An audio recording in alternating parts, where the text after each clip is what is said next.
Hepatitis B एक viral infection है जो जिगर पर हमला करता है और शदीद और दायमी दोनों तरह की बीमारी का सबब बन सकता है। ये वायरस आमतौर पर पैदाइश और पैदाइश के दौरान माँ से बच्चे में मुंतकिल होता है, मुतासरा साथी के साथ जिनसी ताल्लुकात, गैर महफूज इंजेक्शन, खून और दूसरी तेज़ आलात की नुमाइश से भी एक शख्स से दूसरे में मुंतकिल होता है। WHO के मुताबिक 2019 में 296 मिलियन लोग दायमी हेपेटाइटिस बी इन्फेक्शन के साथ ज़िंदगी गुजार रहे थे और हर साल 1.5 मिलियन नए इन्फेक्शन सामने आते हैं। 2019 में हेपेटाइटिस बी के नतीजे में WHO की एक रिपोर्ट के मुताबिक 8,20,000 अमवात हुई और ज़्यादातर लोगों को इसके नतीजे में बुनियादी जिगर का कैंसर हुआ था। हेपेटाइटिस बी को महफूज, दस्तयाब और मौसर वैक्सीन के जरिए रोका जा सकता है। हेपेटाइटिस बी एक मुमकिना तौर पर जानलेवा जिगर का इन्फेक्शन है जो हेपेटाइटिस बी वायरस HBV की वजह से होता है, जो दायमी इन्फेक्शन का सबब बन सकता है और लोगों को जिगर के कैंसर से मौत के ज़्यादा खतरे में डालता है। हेपेटाइटिस बी के खिलाफ 98% से 100% तहफ़्फ़ुज़ फराहम करने वाली एक महफूज और मौसर वैक्सीन दस्तयाब है। हेपेटाइटिस बी इन्फेक्शन की रोकथाम दायमी बीमारी और जिगर के कैंसर समेत पेचीदगियों की नशोनुमा को रोकती है। हेपेटाइटिस बी कैसे मुंतकिल होती है?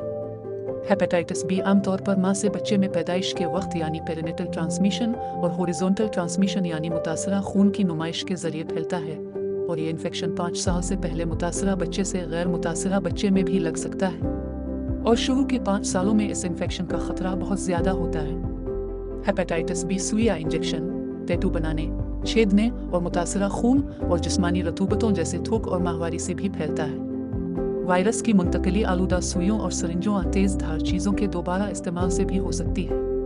गैर वैक्सीन शुदा अफराद में जिनसी ताल्लुक़ रखने और मुनशियात का इंजेक्शन लगाने से भी ये मुंतकिल हो सकता है। हेपेटाइटिस बी वायरस जिस्म के बाहर कम अज़ कम 7 दिन तक जिंदा रह सकता है। इस दौरान भी वायरस इन्फेक्शन का सबब बन सकता है अगर किसी ऐसे शख्स के जिस्म में दाखिल हो जाए जो वैक्सीन से महफूज नहीं है। अलामात: ज़्यादातर लोगों को नए इन्फेक्शन होने पर कोई अलामात महसूस नहीं होती है, ताहम कुछ लोगों को शदीद बीमारी होती है जिसकी अलामात कई हफ्तों तक रहती हैं, बशमूल जिल्द और आँखों का पीला होना, यरकान, गहरा पेशाब, इंतहाई थकावट, मतली, उल्टी और पेट में दर्द। शदीद हेपेटाइटिस के शिकार अफराद में जिगर का कैंसर हो सकता है जो मौत का बाइस बन सकती है।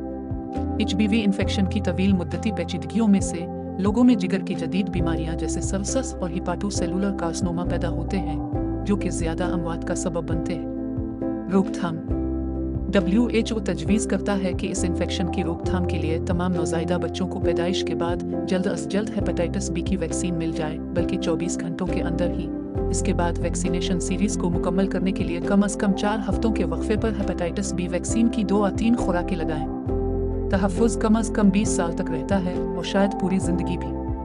WHO इन अफराद के लिए बूस्टर वैक्सीन की तजवीज़ नहीं करता है जिन्होंने 3 खुराकों की वैक्सीनेशन का शेड्यूल मुकम्मल कर लिया है। इसके अलावा माँ से बच्चे में हेपेटाइटिस बी की मुंतकिली की रोकथाम के लिए एंटीवायरल प्रोफिलैक्सिस का इस्तेमाल करना और खून की मुंतकिली और महफूज जिनसी तरीकों का इस्तेमाल इस इन्फेक्शन की ट्रांसमिशन से बचा सकता है। अपने सवालात और ख्यालात का इजहार कमेंट सेक्शन में करें और मज़ीद मालूमात के लिए हमारे चैनल को सब्सक्राइब करें। तीमारदार, हमें है आपका ख्याल।